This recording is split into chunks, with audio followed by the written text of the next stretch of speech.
Case number Kuqhubeka izethulo esicelweni sebheyili kaSikhosana.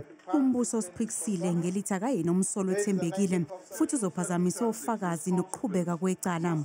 Kepha abameli bakhe bathi lokho kusho umbuso akulona iqiniso.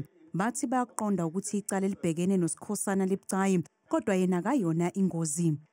This section, therefore, Your Worship, places an onus on the applicant to produce proof on a balance of probabilities that exceptional circumstances exist which, in the interest of justice, permit his release. Kusenjalo lizobuyela enkantolo ephakeme yaseBloemfontein mhla zinhlanu kuZibandlela icala lowalahlwa ngamacala okubulala nokudlwengula uThabo Bester nasolwa nabo uNandipha Magudumane noNogada basejele. Namuhla inkantolo ibilalele izethulo zokugcina ezandulela ukuqala kokuqulwa kwecala labo. Kolunye udaba uSanele Sidlayi oneminyaka engu-22 ubudala osolwa ngamacala okubulala, ukugqekeza nokubamba inkunzi usilaxazile isicelo sakhe sebheyili. Ubevele enkantolo yeMantshisi eHammersdale KwaZulu-Natal namhlanje.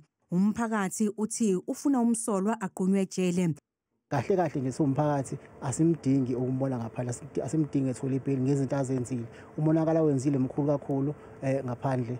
Uma egcinwela ngaphakathi mhlambe sokwazi ukuphinda sibambe nabanye futhi abonile. Icala lihlehlisela umhlazi ngama-30 kuMfumfu.